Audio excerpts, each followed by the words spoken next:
Un cordial saludo a todos los oyentes de Radio María. Un día más, con la gracia del Señor, proseguimos el comentario del Catecismo de nuestra Madre la Iglesia. Estamos en el punto 1439. Es un punto del Catecismo que está referido a la explicación en el contexto del ejercicio de la penitencia. En ese contexto se explica la parábola del Hijo Pródigo.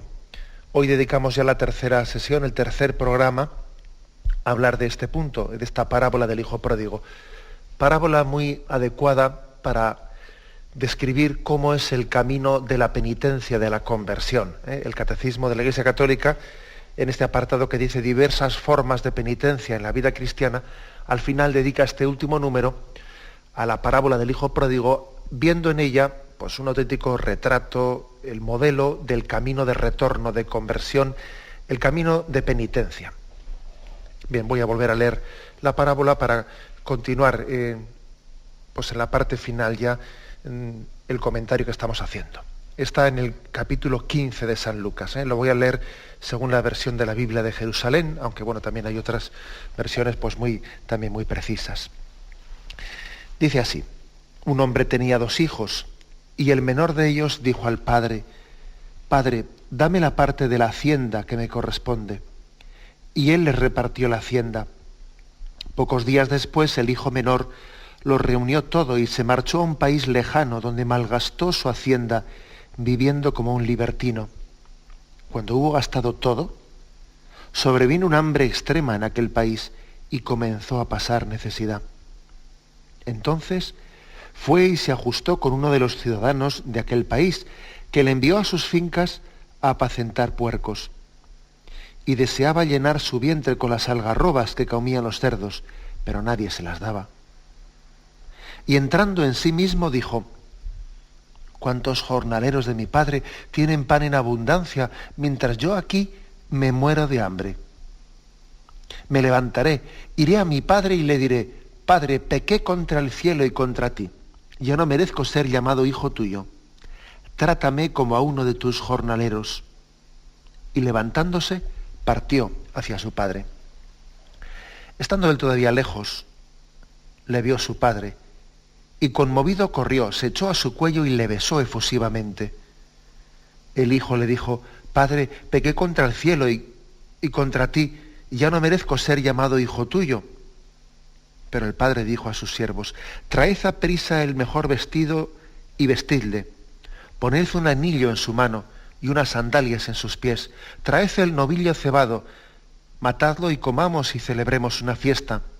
Porque este hijo mío estaba muerto y ha vuelto a la vida, estaba perdido y ha sido hallado. Y comenzaron la fiesta. Su hijo mayor estaba en el campo, y al volver, cuando se acercó a la casa, oyó la música y las danzas. Y llamando a uno de los criados, le preguntó qué era aquello. Él le dijo: Ha vuelto tu hermano, y tu padre ha matado el novillo cebado, porque lo ha recobrado sano. Él se irritó y no quería entrar. Salió su padre y le suplicaba, pero él replicó a su padre: Hace tantos años que te sirvo, y jamás dejé de cumplir una orden tuya. Pero nunca me has dado un cabrito para tener una fiesta con mis amigos, y ahora que ha venido ese hijo tuyo que ha devorado tu hacienda con prostitutas, has matado para él el novillo cebado. Pero él le dijo: Hijo, tú siempre estás conmigo y todo lo mío es tuyo. Pero convenía celebrar una fiesta y alegrarse, porque este hermano tuyo estaba muerto y ha vuelto a la vida. Estaba perdido y ha sido hallado. Bien, estábamos en el comentario de esta parábola, el comentario de este punto del Catecismo, el 1439. Lo habíamos dejado, lo habíamos interrumpido, en ese momento en el que el hijo pródigo retorna a su padre, que ciertamente es el momento clave, el momento del encuentro, de cómo el padre sale al encuentro de este hijo. Es cierto que esta parábola ha sido descrita de diversas formas. El propio catecismo también así lo dice. dice que es la parábola cuyo centro es el Padre misericordioso. Algunos han llamado, tradicionalmente se llama la parábola del hijo pródigo. También hay quien ha llamado a esta parábola la parábola de los dos pródigos, de los dos hijos pródigos. O también sencillamente la parábola del Padre misericordioso, que ciertamente es el centro, el protagonista principal de esta parábola.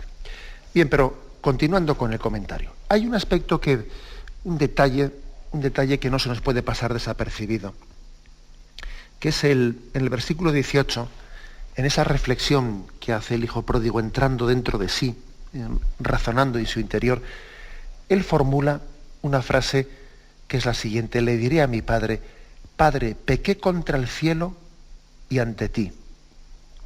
Otras traducciones dicen, Padre, pequé contra el cielo y contra ti. ¿Qué quiere decir esta expresión? Es una expresión importante porque el hijo pródigo comienza levemente a tener la conciencia de que su pecado no únicamente ha afectado a su padre, sino que afectando a su padre ha afectado también a Dios. Es como si dijese, ofendí al cielo al ofenderte a ti. Ofendí al cielo al ofenderte a ti.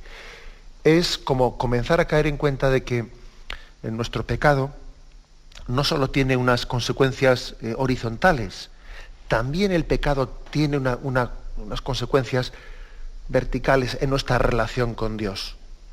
No se puede ofender al prójimo sin ofender al mismo tiempo a Dios.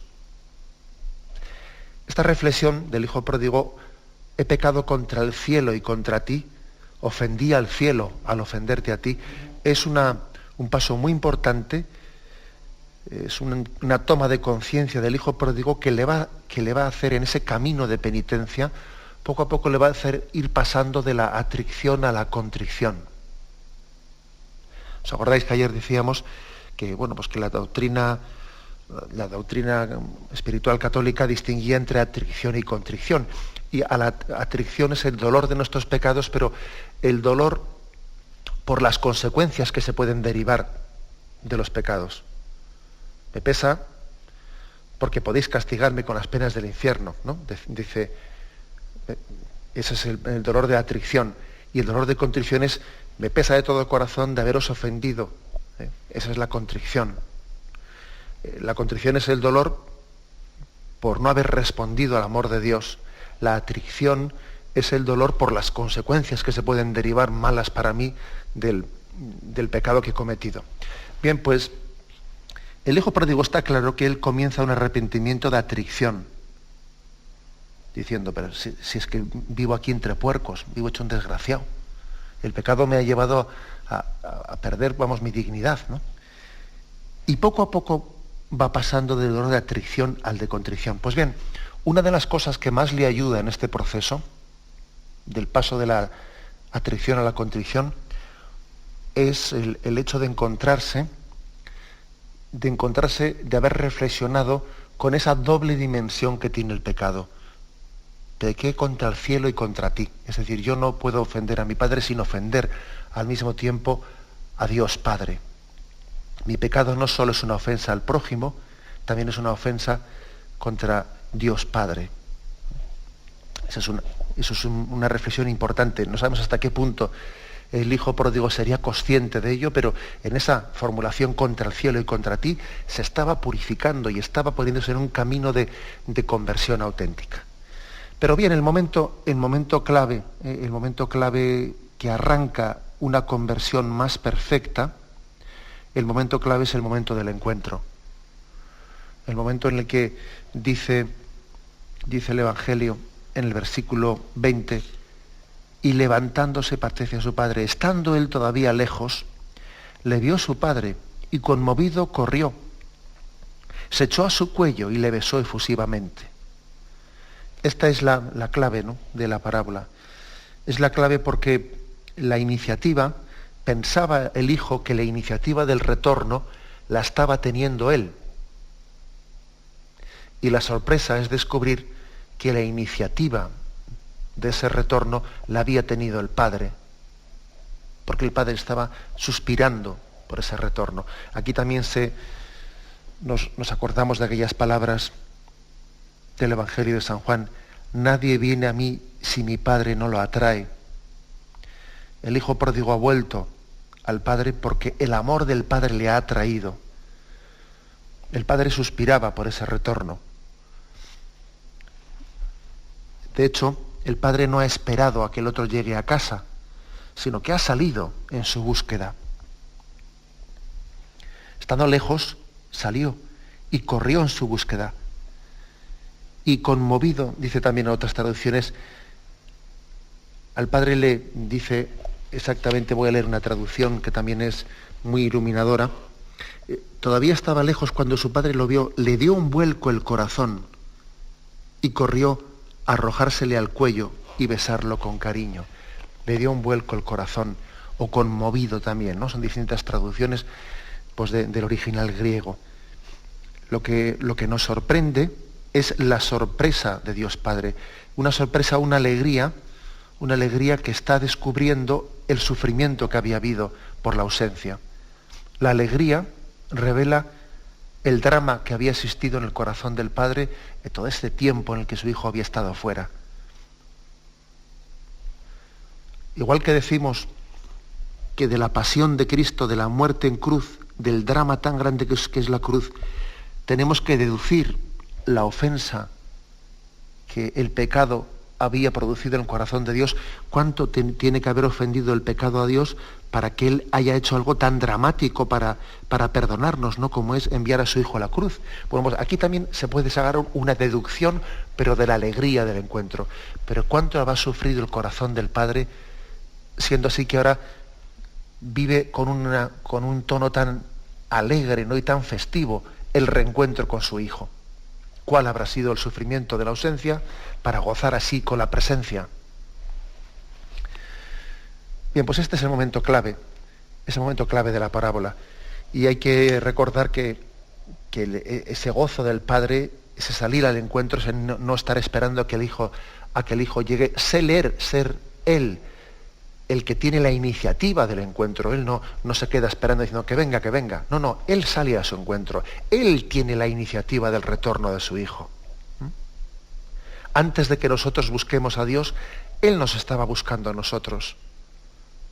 Bueno, pues esto empalma pues, con muchos episodios del Antiguo Testamento en los que ya se comenzaba a vislumbrar el corazón de Dios. Es verdad que el corazón de Dios se nos revela en Jesucristo. Jesucristo, el corazón de Jesús, es la auténtica revelación del corazón del Padre, ¿no? Pero ya en el Antiguo Testamento, antes de llegar a Jesucristo, existen otra serie de pasajes básicos. Entonces, aquí se nos ofrecen algunos pasajes en los que ya se revela el corazón misericordioso de Yahvé. El primero, Isaías 55:7. Dice: buscad a Yahvé mientras se deja encontrar, llamadle mientras está cercano. Deje el malvado su camino, el hombre inicuo sus pensamientos, y vuélvase a Yahvé, que tendrá compasión de él, a nuestro Dios, que será grande en perdonar. O sea que ya en el Antiguo Testamento, ya en Isaías 55:7, se le llama a Yahvé grande en perdonar, rico en misericordia, rico en misericordia. ¿Os acordáis de aquella encíclica de Juan Pablo II que tuvo como título Dives in Misericordia, rico en misericordia? El Señor es grande en perdonar, rico en misericordia. Otro pasaje es el de Isaías 49, versículos del 14 al 16. Pero dice Sión: Yahvé me ha abandonado, el Señor me ha olvidado. ¿Acaso olvida una mujer al hijo de sus entrañas sin compadecerse del niño de pecho? Pues aunque ellas llegasen a olvidarse, yo no te olvido. Míralo, en las palmas de mis manos te tengo tatuada. Tus muros están ante mí perpetuamente. Otro pasaje impresionante, ¿no? Estás tatuado en la palma de Dios. como diciendo, Dios no se puede olvidar de ti. Tu nombre está grabado, ¿no?, como a fuego, está tatuado en la palma, como cuando nosotros hemos escrito en la palma, a veces hacemos eso, ¿no?, con el bolígrafo, para que no se nos olvide una cosa, escribimos una cosa en la palma de la mano para que no se nos olvide. Bueno, pues dice, míralo, en las palmas de mis manos te tengo tatuada. ¿Cómo me voy a olvidar yo de ti? ¿Es que puede una madre olvidarse del hijo de sus entrañas? Pues aunque eso llegase a ocurrir, que por desgracia ya vemos que ocurre a veces, y también una madre es capaz de cometer el pecado, pues de despreciar al hijo de sus entrañas y abortar, puede llegar a ocurrir eso, pero decía, pero aunque esa barbaridad llegase a ocurrir, yo jamás me olvidaré de ti. Es uno de los pasajes del Antiguo Testamento en los que ya comienza a vislumbrarse el corazón misericordioso de Dios. Ahí se comienza a mostrar. Jeremías 3, versículos 12 y siguientes, dice, anda y pregona estas palabras al norte y di, vuelve Israel, apóstata, oráculo de Yahvé, no estará airado mi semblante contra vosotros, porque soy piadoso, no guardo rencor para siempre.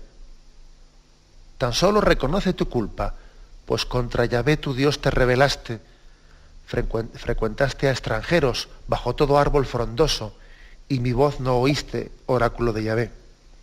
Volved, hijos apóstatas, oráculo de Yahvé, porque yo soy vuestro Señor. Os iré recogiendo uno a uno de cada ciudad, y os traeré a Sión. Os pondré pastores según mi corazón, que os den pasto de conocimiento y prudencia. Otro texto verdaderamente conmovedor en el que hay una llamada, volved, retornad.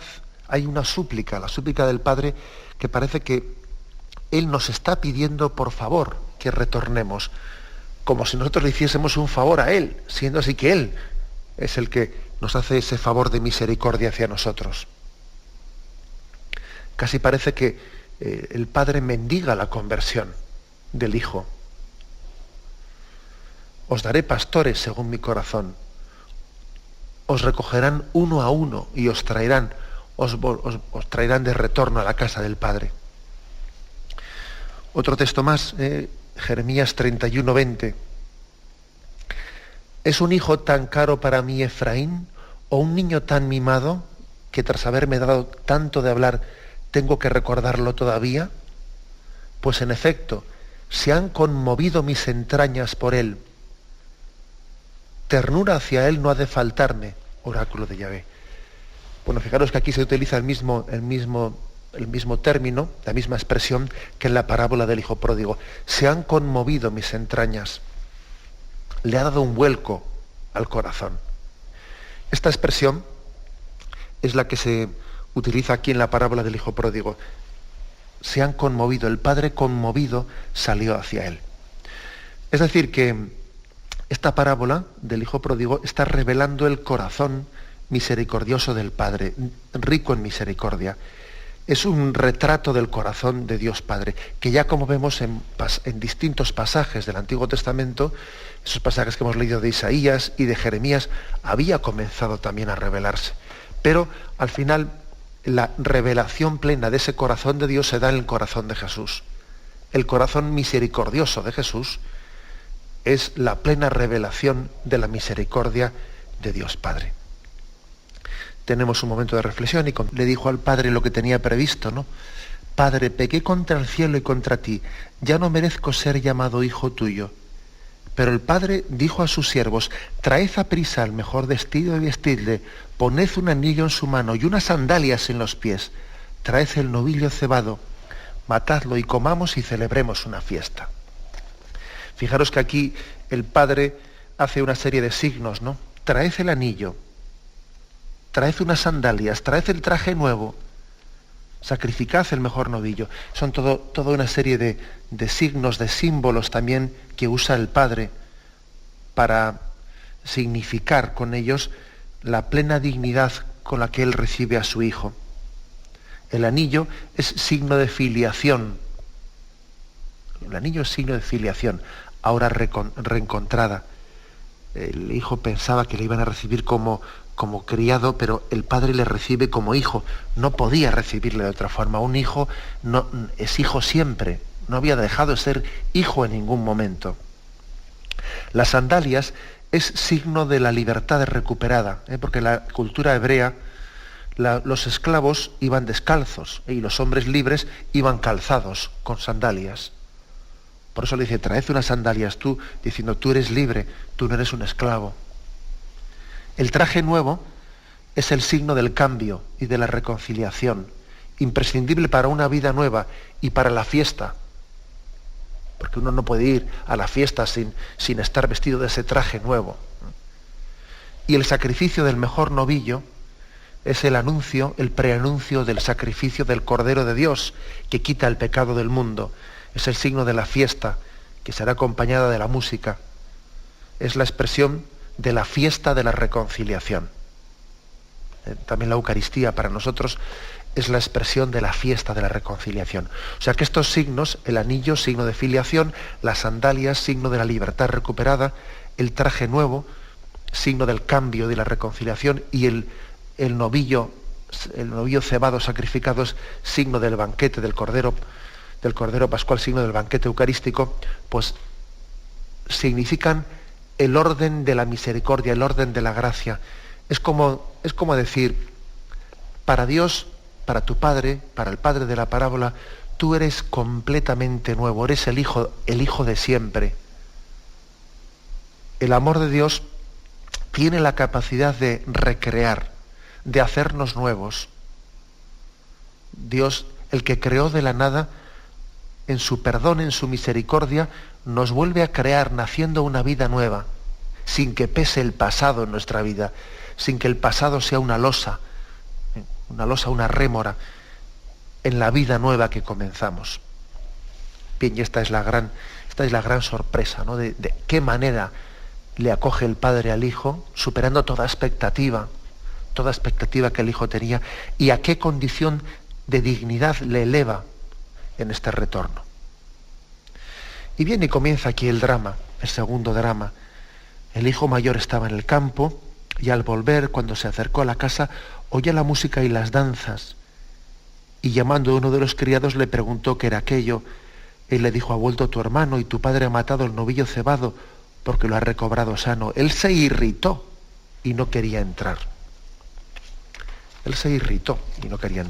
Sin duda alguna aquí nos acordamos de otros pasajes de la Sagrada Escritura. ¿Cómo no acordarse de aquella reacción celosa que tenía Caín hacia Abel? No sé si lo recordáis, está en el capítulo 4 de Génesis. Dice, también Abel hizo una oblación, una ofrenda a Dios con su rebaño, y Yahvé miró propicio a Abel y miró al sacrificio de Abel complacido, pero no miró propicio a Caín y a su oblación. Es decir, la ofrenda de Caín no le fue agradable a Dios, mientras que la ofrenda de Abel sí le fue agradable a Dios, por lo cual se irritó Caín en gran manera y se abatió su rostro, se entristeció, se irritó Caín. Yahvé dijo a Caín, ¿por qué andas irritado? ¿Y por qué se ha abatido tu rostro? Fijaros que Caín sufrió un ataque de celos. Dice, estás abatido, el rostro entristecido, porque vio que su hermano, Abel, era un hermano favorito, era un hijo favorito, y que la ofrenda de su hermano, Abel, era más agradable a Yahvé que su ofrenda, y eso le hizo que le diese un ataque de celos, un ataque de envidia. Dice incluso el texto que se abatió su rostro, una expresión verdaderamente muy intuitiva, ¿no? Se abatió su rostro. Eso mismo ocurre en el hermano mayor de la parábola, que montó en cólera por envidia, no pudo sufrir, ¿eh? Fijaros bien, resulta que el bien de su hermano le entristeció, le hacía sombra. Sintió que el bien de su hermano a él le quitaba el puesto central. Esta es es uno de los verdaderamente de los males mayores que podemos tener, el no gozar del bien de nuestro hermano, el percibir el bien de nuestro hermano como algo que nos hace competencia, ¿no? Siendo así, que Dios es capaz de amarnos a nosotros con un corazón plenamente entregado, sin que eso reste amor hacia otro hijo. Así como nosotros, pues evidentemente somos limitados, y si uno ama a su hijo, pues de una manera exclusiva, lógicamente deja de amar a otro hijo suyo, ¿no? Eso, porque somos limitados. Eso no le pasa a Dios. Dios es capaz de amar plenamente a un hijo sin que eso le quite capacidad de amar a otro. Esa es una diferencia entre el amor de Dios y el amor humano. Y bueno, pues hay que decir que, sin embargo, el hijo mayor de la parábola sintió celos, ¿no? Tuvo un ataque de cólera. Entendió que el amor de su hermano le estaba verdaderamente que el amor gratuito del padre hacia su hermano le estaba eclipsando hacia él, le estaba eclipsando. Este es uno de los puntos más centrales de la parábola, para entender que el amor de Dios es gratuito. Es gratuito. Hay otro pasaje del Evangelio, en San Mateo 20, la parábola de los obreros de la viña, muy importante y que está muy en conexión con la doctrina espiritual de la parábola del hijo pródigo. La parábola de los obreros de la viña, ¿la recordáis? El reino de los cielos es semejante a un propietario que salió a primera hora de la mañana a contratar obreros para su viña. Habiéndose ajustado con los obreros, en 1 denario al día les envió a su viña. Salió luego hacia la hora tercia, y al ver a otros que estaban en la plaza parados, les dijo: «Id también vosotros a mi viña, y os daré lo que sea justo». Ellos fueron. Volvió a salir a la hora sexta y a la hora nona, e hizo lo mismo. Todavía salió eso de la hora 11, y al encontrar a otros que estaban allí, les dice: «¿Por qué estáis aquí todo el día parados?». Dícenles que nadie nos ha contratado. Les dice: «Id también vosotros a la viña». Al atardecer, dice el dueño de la viña a su administrador: «Llama a los obreros y págales el jornal, empezando por los últimos hasta los primeros». Vinieron pues los de la hora 11 y cobraron 1 denario cada uno.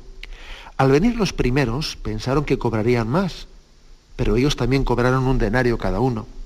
Y al cobrarlo murmuraban contra el propietario diciendo: «Estos últimos no han trabajado más que 1 hora, y les pagas como a nosotros, que hemos aguantado el peso del día y el calor».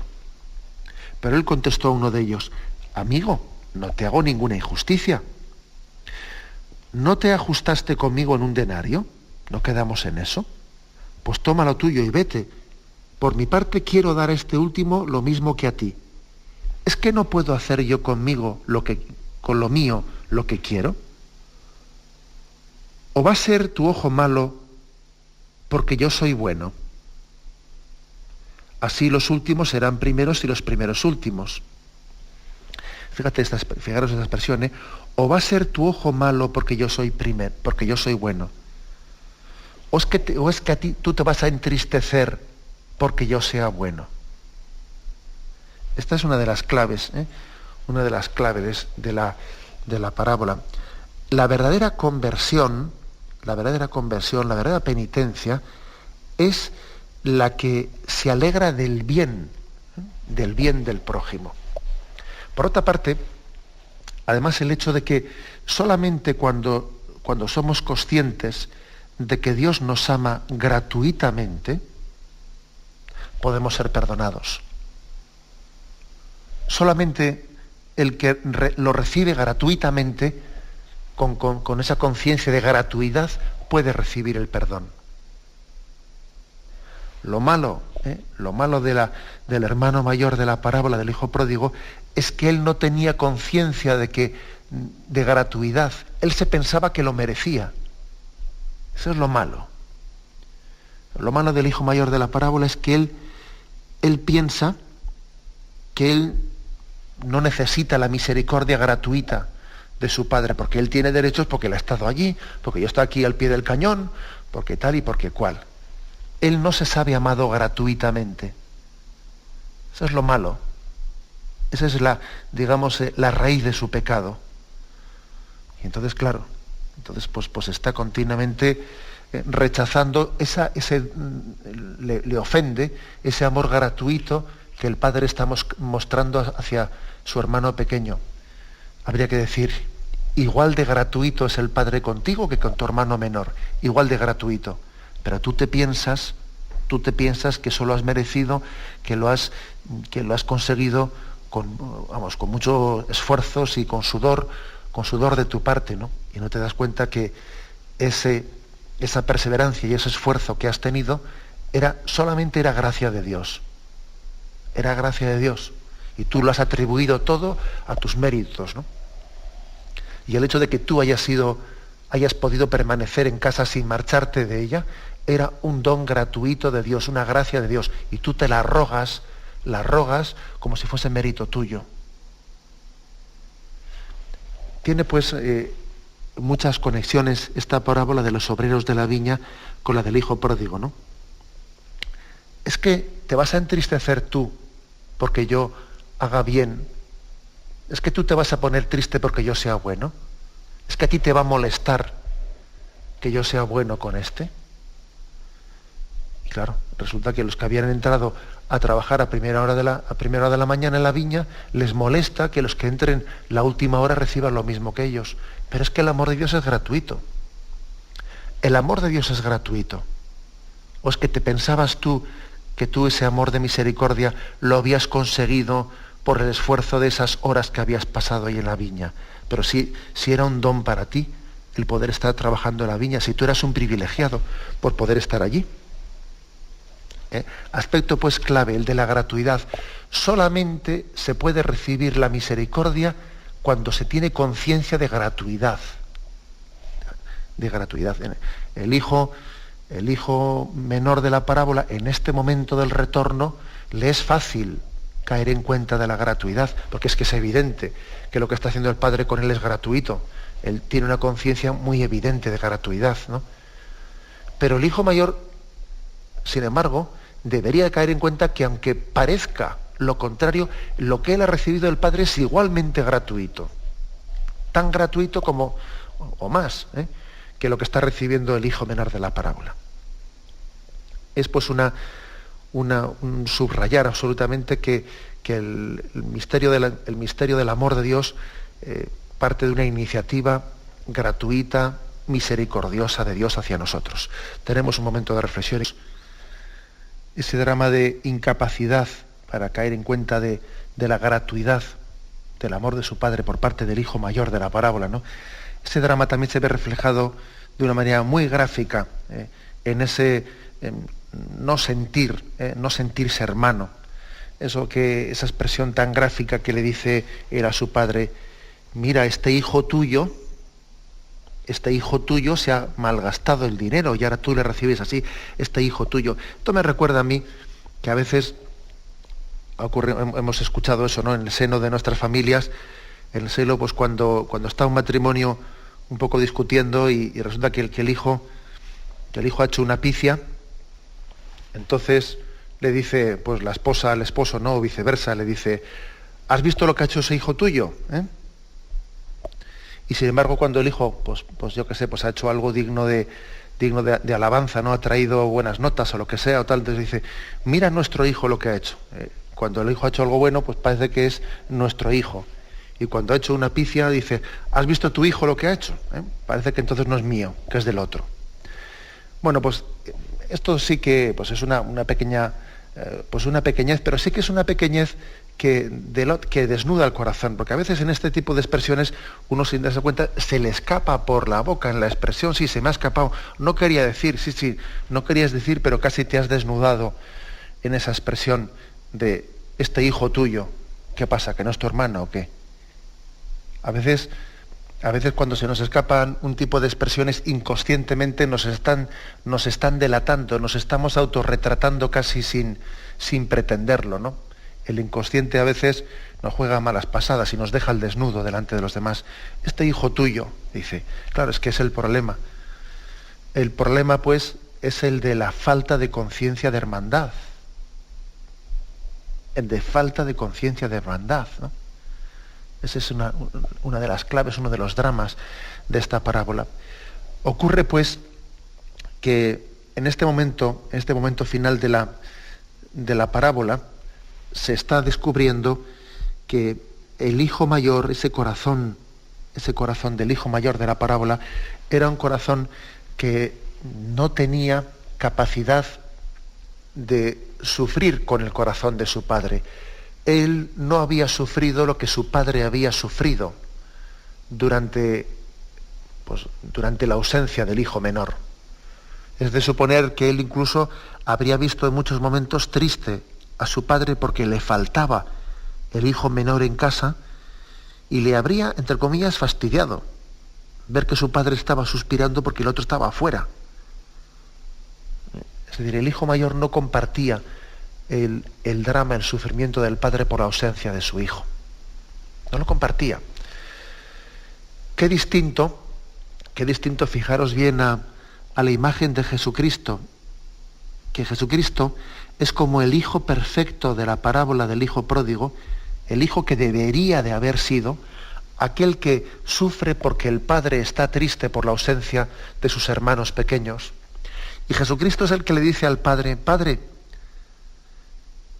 yo que veo que tu corazón está triste porque mi hermano menor marchó de casa y pecó y vive perdidamente lejano, envíame, mándame que yo iré a buscarle. Y no retornaré hasta haberlo encontrado y hasta haberlo cargado como la oveja, como el pastor carga la oveja perdida sobre sus hombros. Y no retornaré hasta traértelo recuperado al radil. Y entonces seremos una sola familia, todos unidos, un solo rebaño, bajo un solo padre. Es decir, al hijo mayor de la parábola le faltó celo apostólico. No tuvo ningún celo apostólico, porque le faltaba conciencia de hermandad. Sin embargo, Jesucristo nos está revelando, nos está descubriendo cómo resolver esta parábola. Es Jesucristo el reparador del corazón del Padre. El hijo mayor no había reparado para nada el corazón del Padre. No había reparado la ausencia de su hijo. De su hermano menor, ¿no? Y Jesucristo nos enseña a resolver esta parábola. Él le dice al Padre, Padre, envíame. Yo voy a traerte de nuevo aquí a tu hijo, a mi hermano pequeño.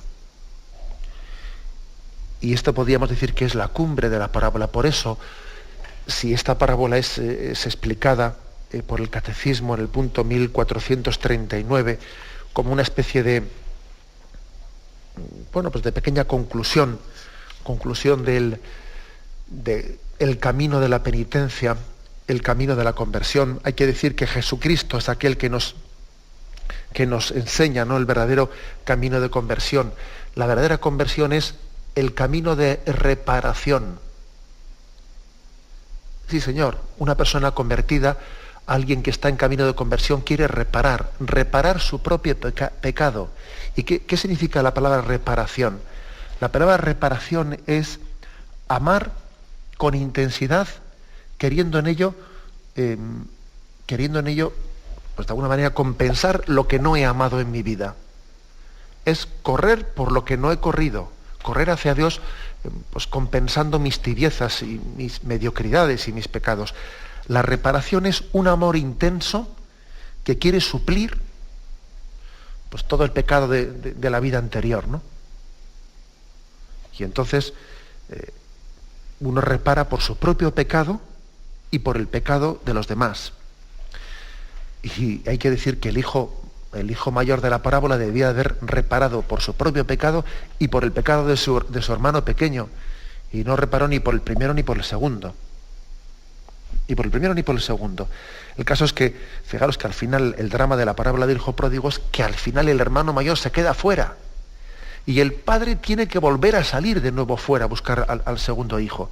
Si salió fuera de casa para ir a buscar, y corrió, dice, ¿no?, porque vio que se acercaba el hijo y corrió en busca de él, también ahora sale del banquete y va a buscar al otro hermano, al hermano mayor, e intenta convencerle de que entre. Nosotros tenemos que concluir pues esta reflexión, y la concluimos pidiendo un corazón reparador, el que no tuvo el hijo mayor de la parábola, el que nos enseña a Jesucristo a tener. Jesucristo, lógicamente, él no tenía que reparar ningún pecado propio porque era el santo de Dios, pero él quiso reparar todas las ofensas que había recibido el corazón de su padre, de sus hermanos menores, de los que habían marchado de casa, ¿no? Él es el hijo perfecto, el que está en la casa del Padre y el que está amándole por los que no le amamos, por los hijos que hemos marchado de casa y no amamos a Dios Padre. Esta es una conclusión que nos enseña que el camino de la penitencia, el camino de la conversión, al final tiene que volver no ya a la casa, sino al corazón del Padre.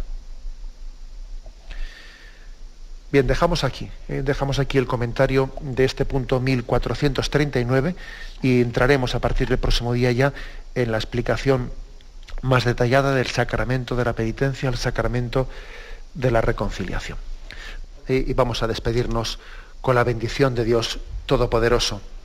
Padre, Hijo y Espíritu Santo, descienda sobre vosotros. Alabado sea Jesús.